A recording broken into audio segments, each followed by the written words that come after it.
Why do they wear those masks? Maybe there's a part of them that remembers how they used to be, how they used to look, and they're ashamed. Hello, I'm a bit doomed, and today I'm going to be reviewing Bioshock. Bioshock is the 2007 spiritual successor to one of my favorite horror games ever made, System Shock 2. Going back to that formula, Bioshock also has compelling writing, mostly good shooter mechanics, and offers players numerous ways to progress. The RPG mechanics have largely been dropped. Also, unlike System Shock 2, Bioshock is not a horror game, with the focus being more on confrontation than tension building. In the intro, you survive a plane crash into the ocean. Find a lighthouse in the middle of that ocean, and then inject yourself with a random glowing liquid, because at that point, why not? The graphics are okay. Character animations are often stiff, especially in scripted sequences. Some of the character models aren't very good either. The environments are an interesting mix of 1950s Americana and futuristic steampunk, if they were stuck inside a submarine with an audiobook version of Atlas Shrugged. You find yourself in the city of Raptured, which is beautifully rendered as its bottom of the ocean location is causing the city to take on an unsurprising amount of water. As Bioshock is set in a leaky underwater city, the water effects are appropriately good, but you'll probably only notice it when you accidentally walk under a leak and your vision warps for a second. But really, who cares about the water effects? This is a first-person shooter. The shooting is tight for the most part. You wage combat with a variety of weapons and superpowers, here called plasmids. There are also multiple ammo types and weapon upgrades. The weapons often feel weak though when used individually. This seems to be a conscious decision to make players slow down to discover new weapon and plasmid combinations, or an alternative approach. This is an interesting approach, but as a result, none of the weapons are particularly satisfying to use, and the combat can become tiresome by the end of the 15 to 20 hour story. There is enough variety in weapons and plasmids to have plenty of choices, but even with bullet sponge enemies, combat is easy. You do, after all, have access to a large variety of superpowers and more conventional weapons. You will also rarely be hurting for ammo, and if you run out, you can just go buy some more. As I said, Bioshock changed numerous pieces to the System Shock 2 formula. To begin with, there's the obvious upgrade to the graphics and a swap to a new environment. The interface has been a bit oversimplified, and there's no longer any real inventory. The results of this can be felt in other areas of the game.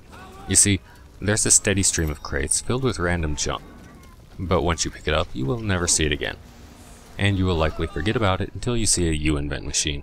This U-Invent machine will convert your hoarded junk into health packs and ammo. You can also find or purchase these items, so the entire U-Invent mechanic seems like an excuse to have more crates filled with crap.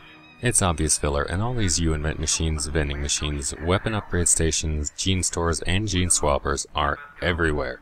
It's a little silly when most of them could be replaced by a functioning inventory system. So, you think you're getting out of here? Oh, there are also health stations. To build a city at the bottom of the sea, insanity.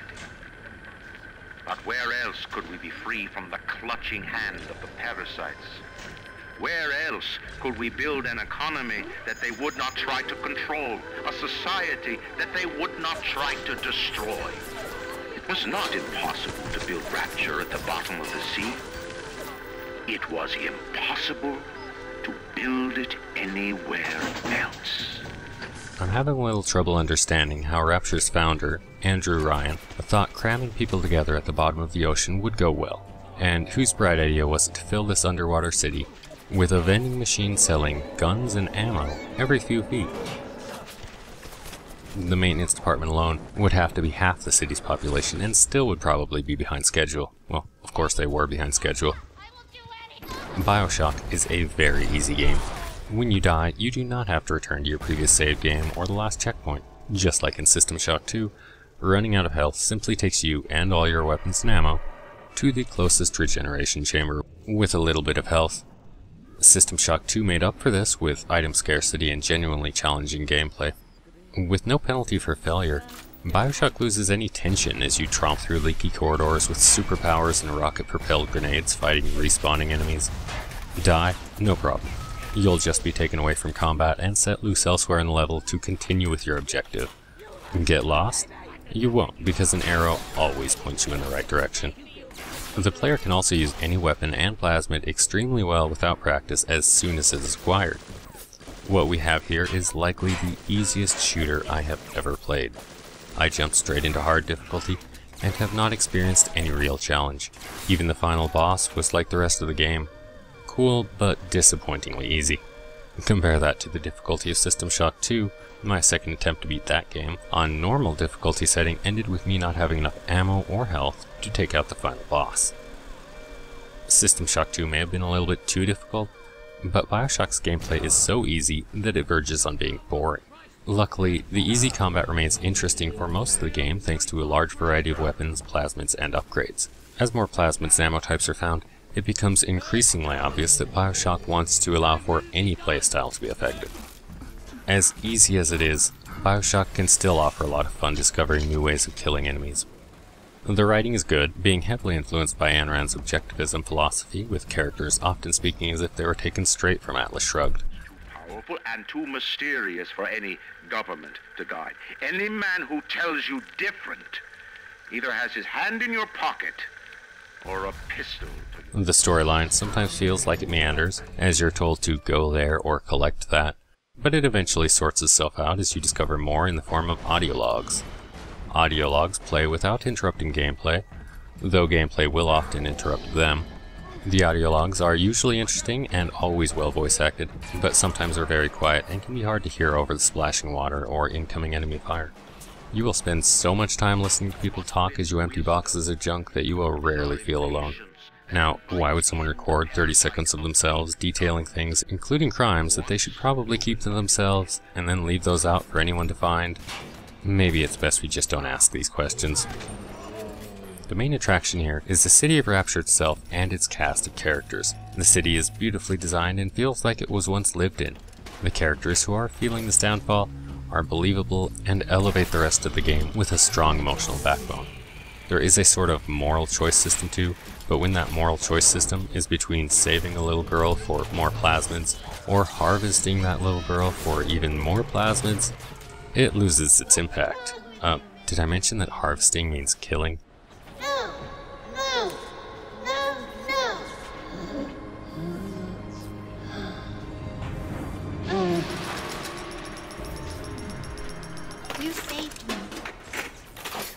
I was expecting to really have to weigh my options and think about consequences, but there isn't a lot of gray area here, is there? If my choice is simply between killing little girls or not killing little girls, what's the point? This decision does not challenge my views. With the ease of the game, having even more plasmids hardly seems like much of a reward. Whether you save or kill the little girls, the game is easy. The only difference is how much of a psycho you are. He's the one who saved The sound design is a high point in Bioshock, including songs taken mostly from the 1930s to 1950s. The music fits into a pleasant, old-timey theme that contrasts well with the advanced technology on display. The ominous noises also go a long way. Big daddies are always wandering through Rapture making thundering footsteps, with little sisters who say creepy things about angel blood. There's water flowing everywhere, and splicers are always saying something, but it's never anything interesting. The hacking minigame is worth a note. It is strange to see a hacking game based around basic plumbing. It is a fun addition at first, but breaks the flow, and by the end of the game I was tired of having to bother. Hacking in Bioshock is still very useful and can be fun. I've seen this game referred to as a horror game. I would definitely not recommend it as a horror game. It's simply not in the slightest bit scary. At least, not unless your idea of scary is having a massive arsenal of guns and superpowers to pick on unfairly stupid splicers. To be a horror game, Bioshock would need to be substantially more difficult, and supplies would need to be scarcer. It would also help if there weren't so many vending machines. Also, the enemies generally do not look intimidating. If you're a fan of System Shock 2, you may initially be disappointed by the corners cut in Bioshock, but there is a deep world here. Bioshock is a great game that suffers from the problem of turning the player into a superhero, or supervillain, in a world that is barely still able to put up a fight. As an action game, it is a blast with good storyline. It doesn't break any new ground in terms of design or writing, both of which being heavily influenced by previous work. I would still recommend Bioshock to any shooter fan, as the world is fun to explore. The plot is great, and the gunplay is dynamic. Once again, I'm a bit doomed. Thank you very much for watching my review. If you enjoyed the video, please leave a like and subscribe. Look, Mr. Bubbles, it's an angel. I can see light coming from his belly. Wait a minute. He's still breathing. It's alright. I know he'll be an angel soon.